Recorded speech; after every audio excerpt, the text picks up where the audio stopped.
नमस्कार, जनपद न्यूज में आपका स्वागत है। मैं हूं हेमेंद्र सिंह। खबर की शुरुआत उत्तर प्रदेश से करते हैं।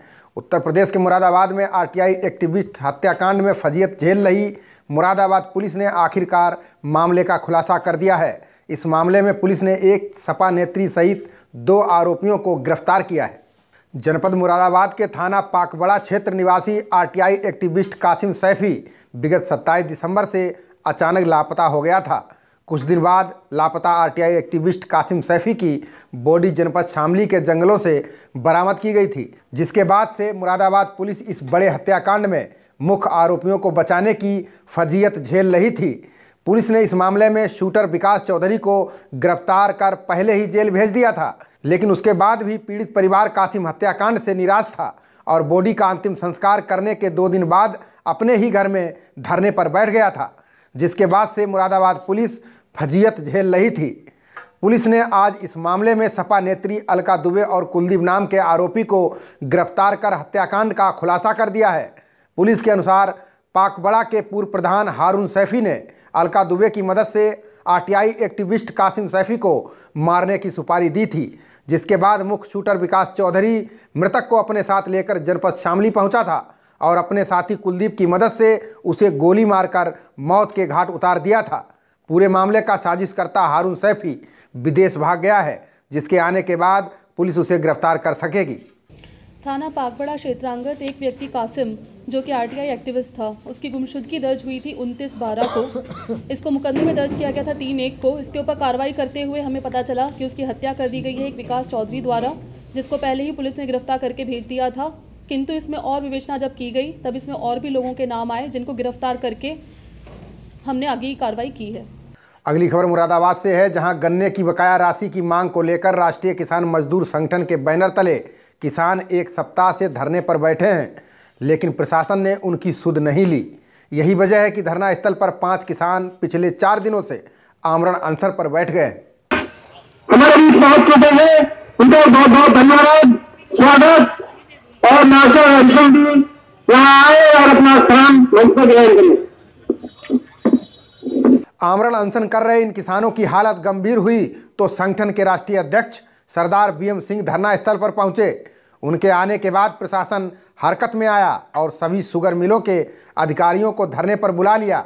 इस दौरान बिजनौर व चांदपुर चीनी मिल के यूनिट हेड किसानों के गन्ने के भुगतान का कोई संतोषजनक जवाब नहीं दे सके। प्रशासन ने बिजनौर चीनी मिल के मुख्य प्रबंधक इसरार अहमद को पुलिस हिरासत में थाने भेज दिया, जबकि चांदपुर के मुख्य महाप्रबंधक जुगल कुमार ने परेशान होकर अपने पद से इस्तीफा दे दिया। वहीं बिजनौर शुगर मिल के मुख्य महाप्रबंधक इसरार अहमद ने पुलिस हिरासत में जाने के बाद परेशान होकर त्यागपत्र दे दिया, जिसके बाद किसानों के गन्ने का भुगतान कराए बिना ही किसानों की भूख हड़ताल खत्म कर दी गई। ये जो आदमी है, अगर जो मैं चाहूँ तो इनका कोई सुविधा नहीं कर सकता किसी लफ्जों में।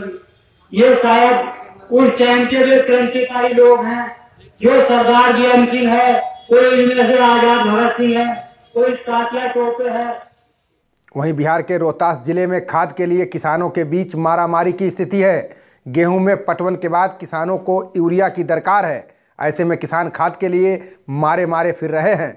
रोहतास जिले के सभी बिस्कोमान कृषक केंद्रों पर किसान सुबह से ही कतारबद्ध हो जाते हैं। हम लोग का खाद नहीं मिल रहा है, हम लोग का खाद बिना फसल जो हो रहा है, खाद के चलते हम लोग को पटा नहीं रहे हैं। खाद मिलेगा तभी ना पटाएंगे। सासाराम के अलावा नोखा के बिस्कोमान कृषक केंद्रों पर हजारों किसानों की भीड़ उमड़ी हुई है। इसमें महिलाएं भी शामिल हैं।